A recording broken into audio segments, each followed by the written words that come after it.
پاکستان میں اہم ترین عدالتی کارروائیوں کا سلسلہ اس وقت جاری ہے اور رواں ہفتے اہم ترین مقدمات کی سماعتیں ہوں گی۔ کل پیر کے روز بھی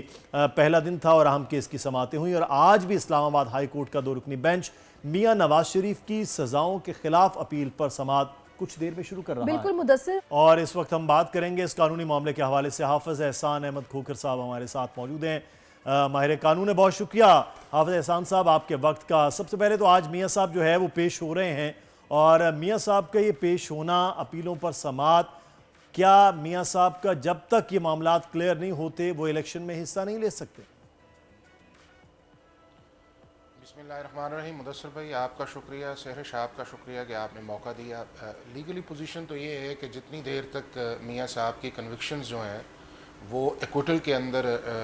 کنورٹ نہیں ہوتی، اور اسلام آباد ہائی کورٹ جو ہے وہ نیچے والے جو 2 ججمنٹس ہیں جس میں لذیذیہ اور ایون فیلڈ ہے جو نیب کورٹ نے دی ہوئی ہیں، اگر ان کو ایکوٹل کے اندر کنورٹ نہیں کرتا یا میاں صاحب کی اپیل کو ایکسیپٹ نہیں کرتا تو میاں صاحب کے لیے لیگلی پاسبل نہیں ہے کہ جو ٹینٹیٹیولی جو 10 دسمبر سے ایک الیکشن شیڈول آ رہا ہے فار 2024 کے الیکشن کے لیے، اس کے اندر اپنے نامینیشن پیپر جو جمع کروائیں۔ تو آج کی ڈیٹ جو ہے وہ بڑی امپورٹنٹ ہے، اور اگر آج کی ڈیٹ کے بعد اگر پروسیڈنگز آگے بڑھتی ہے اور یہ پروسیڈنگ جو ہے اگر 10 دسمبر سے پہلے مکمل ہوتی ہے تو پھر اس صورت کے اندر میاں صاحب کے لیے ممکن ہوگا کہ وہ الیکشن کے لیے اپنے نامینیشنز پیپر جو ہیں وہ پاکستان کی کسی کانسٹیٹوئنسی کے اندر کروائیں۔ احسان صاحب ایک منٹ تھوڑا سا ذرا کلیئر کیجئے گا، ابھی نامینیشن پیپرز کی بات ہو رہی ہے، آج جو بھی کارروائی ہوگی یا اس کے بعد اپیلوں پر جو بھی فیصلہ آتا ہے 30 دن کا وقت ہوتا ہے، پھر نیب اس میں اپیل کرتا ہے یا نہیں کرتا یہ بھی آگے چل کر پتہ چلے گا، لیکن یہ جو نامینیشن پیپر ہے عبوری طور پر جمع کروائے جا سکتے ہیں میاں صاحب کی طرف سے؟ نہیں، اس کے اندر یہ ہے کہ اگر ان کی ایکویٹل ہو جاتی ہے اس کیسز کے اندر تو اس کے لیے نیب اگر اپیل کرے، اور وہ اپیل جو ہے اگر سپریم کورٹ آف پاکستان کے اندر ایک بینچ بنتا ہے اور بینچ اس ججمنٹ کو جتنی دیر تک سسپینڈ نہ کرے اتنی دیر تک میاں صاحب کے لیے لیگلی کوئی ایسی ہرڈل نہیں ہے کہ وہ اپنی پیپرز جو ہیں وہ جمع نہ کروائیں۔ بٹ ایک اور چیز جو آگے جائے گی وہ جائے گی آپ کا جو پاناما کے اندر ایک ججمنٹ آئی تھی جس کے اندر میاں صاحب کو ڈسکوالیفائی کیا گیا تھا 62(1)(f) کے اندر، اور وہ اس کے بعد ایک اور سپریم کورٹ کی ججمنٹ آئی 2018 کے اندر، اور اس میں انہوں نے کہا کہ جتنی دیر تک کسی شخص کے خلاف کورٹ آف لاء کا ڈکلیریشن موجود ہے اتنی دیر تک وہ پاکستان کے الیکشن پروسیس کے لیے ڈسکوالیفائی ہے۔ اگر اس کانٹیکسٹ کے اندر دیکھا جائے تو پچھلی جو گورنمنٹ تھی انہوں نے الیکشن ایکٹ 2017 کے اندر سیکشن 232 کے اندر ایک امینڈمنٹ کی ہوئی ہے، اور اس کو ریٹراسپیکٹیو افیکٹ دیا ہوا ہے کہ جی جہاں پہ قانون کے اندر ڈسکوالیفیکیشن کی مدت نہیں لکھی ہوئی وہاں پہ مدت جو ہے وہ 5 سال ہوگی، اور وہ یہ پلی لیتے ہیں کہ چونکہ میاں صاحب کو 5 سال ہو گئے ہیں ڈسکوالیفائی پیریڈ کو تو وہ پاکستان کے الیکشنز کے لیے ایلیجیبل ہیں اور اس الیکشن امینڈمنٹ کا وہ فائدہ لیں گے۔ لیکن یہ معاملہ جو ہے یہاں پہ رکے گا نہیں، چونکہ دوسری سائڈ اس پہ آبجیکشن کرے گی، اور پوائنٹ یہ لیا جائے گا کہ کیا سپریم کورٹ آف پاکستان کی جو ججمنٹ ہے اس کو نلیفائی کیا جا سکتا ہے تھرو ایکٹ آف امینڈمنٹ، اور وہ بھی آپ کا صرف سمپل میجورٹی آئے۔ اور دوسرا اس چیز کے اندر ایک چھوٹی سی چیز اور بتائیے گا، کیونکہ اسی میں آپ اس حوالے سے بات کریں ججمنٹس کے حوالے سے، تو ایک ججمنٹ کا حوالہ دیا جا رہا ہے جو کہ مریم نواز کے کیس کے حوالے سے، جس میں کہا گیا تھا کہ جی میاں صاحب کا کوئی ایسنٹ بیونڈ مینز کے حوالے سے کوئی اس طرح کا ثبوت نہیں مل سکا یا شواہد نہیں مل سکے، جس میں مریم کو بھی کچھ ریلیف مل گیا تھا، تو کہا جا رہا ہے کہ اس سے کہ یہ جو کارروائی ابھی چل رہی ہے اس میں زیادہ چانسز ہیں کہ میاں صاحب کو ریلیف مل سکتا ہے۔ کیا قانونی اس میں پیچیدگیاں ہو سکتی ہیں اگر ہوں تو؟ جو آج والی پروسیڈنگز کے بارے میں آپ بات کر رہی ہیں جی، اس میں یہ ہے کہ جب ایون فیلڈ والا معاملہ چلا تھا اسلام آباد ہائی کورٹ کے اندر تو سرٹن آبزرویشنز آئی تھیں، اور ان آبزرویشن کی بنیاد پہ ہی مریم صاحبہ جو تھیں ان کو ایکوٹ کیا گیا تھا۔ لیکن اس وقت ایک سچویشن اور تھی، وہ یہ تھی کہ نیب اس کیس کو کنٹیسٹ کر رہا تھا، اور اس وقت بھی نیب کو جس طرح پروسیکیوشن کو ڈیفینڈ کرنا چاہیے اپنے کیس کو یا پراپر آرگیومنٹس کے اندر جانا چاہیے، اور بہت سارے ایسے سوالات تھے جو نیب نے ان کے جواب نہیں دیے تھے ہائی کورٹس کے اندر، اور اس کا رزلٹ جو تھا وہ ایکویٹل کے اندر نکلا۔ اب بھی سچویشن اس سے اور آگے چلی گئی۔ اب آپ نے یہ دیکھا ہے کہ جب سے میاں صاحب پاکستان کے اندر آئے ہیں پچھلے ماہ سے، تو نیب ہر جگہ جا کے جو بھی میاں صاحب ایک اپلیکیشن فائل کرتے ہیں ان کیسز کے ریفرنس کے کانٹیکسٹ کے اندر، چاہے وہ پروٹیکٹیو بیل ہو، چاہے اس توشہ خانہ کے اندر ریفرنس کا جو وارنٹس ہیں وہ ایشو ہو، چاہے ان اپیل ایکسپلوریشن جو اسلام آباد ہائی کورٹ کے اندر ہو، یا اس کے بعد یہ ہے کہ ان کے جو آرگومنٹس پہ بات آئے، تو اس کے اندر جو ایک چیز سامنے آ رہی ہے وہ یہ آ رہی ہے کہ نیب جو ہے اس کی پروسیکیوشن جو ہے وہ میاں صاحب کے خلاف اس لیول کی نہیں ہے کہ جس سے اپنے کیسز کو ڈیفینڈ کیا جائے. اور کسی بھی کرمنل جسٹس سسٹم کے 3 اسٹیک ہولڈرز ہوتے ہیں، 3 پلیئرز ہوتے ہیں. ایک اس کے اندر اسٹیٹ یعنی کہ اس کو ریپرزینٹ پروسیکیوشن کرتی ہے، دوسرا ایکیوزڈ ہے، اور تیسرے جج صاحب ہوتے ہیں. اب اگر پروسیکیوشن جو ہے وہ اپنے کیس کو ڈیفینڈ ہی نہ کرے یا اپنے کیس کو پلیڈ ہی نہ کرے، یا جو ڈیفنس والی سائڈ ہے اس کے آرگومنٹس کو مان لے، تو پھر جج کے پاس کوئی آپشن نہیں ہوتا کہ وہ جو بات ایکیوز کر رہا ہے یا ڈیفنس سائڈ کر رہا ہے اس کو مانے نہ. تو اب سچویشن یہ ہے کہ آج بھی آپ دیکھیے گا کہ پروسیڈنگز اگر پچھلے 1 ماہ کی کنٹینیوٹی کے اندر دیکھا جائے تو آج بھی جو نیب جو ہے وہ اسی طرح بات کرے گا جو پچھلی کی ہوئی ہے. اور اسی لیے کہا جا رہا ہے کہ میاں صاحب کے جو برائٹ چانسز ہیں لیگل کہ ان کی جو ایکویٹل ہے وہ اس کے اندر ہو جائے گی، لیکن وہ ٹائمنگ بڑا امپورٹنٹ ہے. اور اس ٹائمنگ کے اندر جو پہلا ایک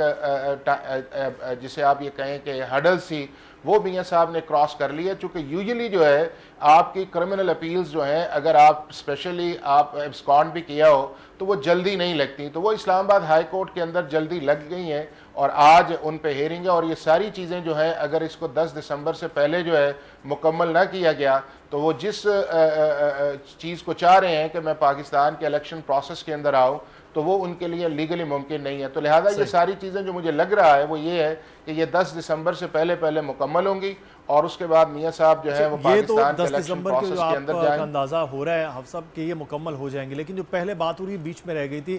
سپریم کورٹ کے حوالے سے کہ سپریم کورٹ کی جو ججمنٹ ہے اس کو الیکشن ایکٹ کی امینڈمنٹ سے کیا نلیفائڈ کیا جا سکتا ہے، اس میں جو معاملات آئیں گے وہ کتنے اہم ہیں؟ دیکھیں وہ بڑے امپورٹنٹ معاملات ہیں. پاکستان کے ایکٹ آف پارلیمنٹ سے آپ سپریم کورٹ آف پاکستان کی ججمنٹ کو نلیفائی نہیں کر سکتے، ایک چیز. دوسری چیز یہ ہے کہ سپریم کورٹ کی جو ججمنٹ ہے وہ بائنڈنگ ہوتی ہے پاکستان کے تمام اسٹیٹ انسٹیٹیوشنز کے اوپر.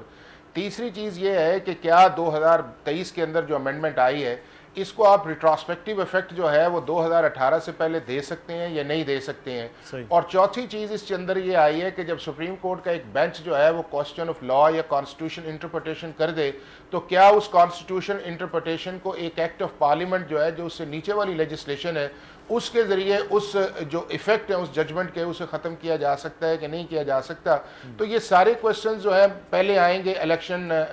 جو آپ کا پریزائڈنگ آفیسر ہے جو جس کے پاس نامینیشن پیپر جمع ہوں گے، اور دونوں صورتوں کے اندر اگر میاں صاحب کی فیور میں فیصلہ آتا ہے تو اپوزٹ سائڈ، اور اگر میاں صاحب کے خلاف آتا ہے تو معاملہ ہائی کورٹ کے اندر جائے گا، اور معاملہ ہائی کورٹ سے ہوتا ہوا finally supreme court of Pakistan کے اندر جائے گا. اور سپریم کورٹ کا ایک لارجر بینچ جو ہے اس چیز کا فیصلہ کرے گا، چونکہ آلریڈی جو ججمنٹ ہے وہ 5 ممبرز بینچ کی موجود ہے کہ کیا یہ جو امینڈمنٹ آئی ہے 2023 کے اندر الیکشن ایکٹ کے اندر کیا وہ جسٹیفائی کرتی ہے کہ میاں صاحب کی جو ڈسکوالیفیکیشن ہے وہ 5 سال کے لیے یا 5 سال سے زیادہ ہے، یا سپریم کورٹ اس کو انٹرپریٹ کر کے کچھ اور طرح لے کے جائے. تو یہ ساری چیزیں جو ہیں یہ وہ ڈٹرمن کریں گے. اور یہ بھی جو چیز ہے وہ بھی 8 فروری سے پہلے ہوگی تو یہ معاملہ آئے گا، چونکہ اگر 8 فروری سے پہلے ایشو ڈیسائیڈ نہ ہوا. بالکل آگے الیکشنز ہیں اور اس سے پہلے ان کیسز کو دیکھا بھی جائے گا، اور یہاں سے بھی وکلا کی کوشش ہوگی جتنی جلدی ہو سکے اس معاملے کو نمٹایا جائے. اچھا مجھے یہ بتائیے گا اب اس میں ایڈوکیٹ صاحب کے سائفر کیس کے حوالے سے بھی بڑا اہم آج دن ہے، 21 نومبر تک کے لیے سماعت کو ملتوی کیا گیا تھا. اس میں آپ کیا پیچیدگیاں دیکھ رہے ہیں، کیونکہ یہ بھی امکان ظاہر کیا جا رہا ہے کہ ہو سکتا ہے خان صاحب کو ریلیف مل جائے؟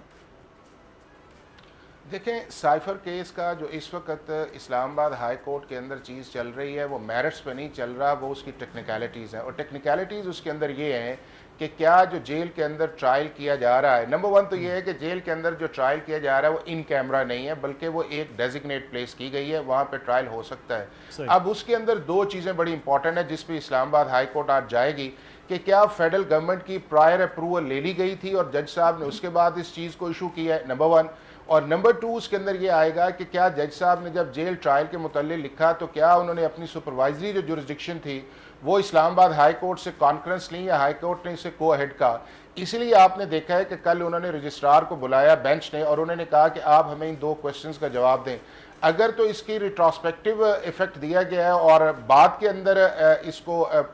کیبنٹ نے through circulation of assembly approve کیا گیا ہے تو میرا یہ خیال یہ ہے کہ اسلام آباد ہائی کورٹ جو ہے وہ ٹیکنیکل گراؤنڈز کے اوپر یہ کہے گا کہ ہم اس کے میرٹس پہ نہیں جاتے، لیکن چونکہ اپروول یا کمپیٹنسی جو ہے وہ کیبنٹ نے بعد کے اندر دی ہے اور اس سے پہلے جو ہے جیل ٹرائل جو ہے وہ سٹارٹ ہو چکا ہے، تو ہم اس پروسیس کو جو اس نے کیا ہوا ہے اسپیشل جج صاحب نے اس کو سیٹ اسائڈ کرتے ہیں اور اس کے بعد یہ کہیں گے کہ یہ ٹرائل جو ہے اس کو اس جگہ ہونا چاہیے جہاں جج صاحب بیٹھتے ہیں۔ لیکن ایک چیز مدثر میں آپ کو بتاؤں کہ یہ ٹرائل ہونا کہاں چاہیے، کس جگہ ہونا چاہیے، یہ ویسے پریروگیٹو جو ہے یہ فیڈرل گورنمنٹ کا یا پروونشل گورنمنٹس کا ہوتا ہے، لیکن اس چیز کے اندر جو لیگل اور پروسیجرل لیپسز جو آئے ہیں شاید اس کا جو ایڈوانٹیج ہے وہ فارمر چیئرمین پرائم منسٹر جو ہے وہ چیز کا لیں گے، اور اگر یہ چیز آئی تو پھر پروسیڈنگز جو ہے بات کر رہے تھے کہ ٹیکنیکلٹیز پر ہے، تو یہ سارا ٹیکنیکلٹیز کا معاملات کس جانب جاتے ہیں۔ بہت شکریہ۔ سبسکرائب کریں اور بیل دبائیں تاکہ کوئی خبر رہ نہ جائے۔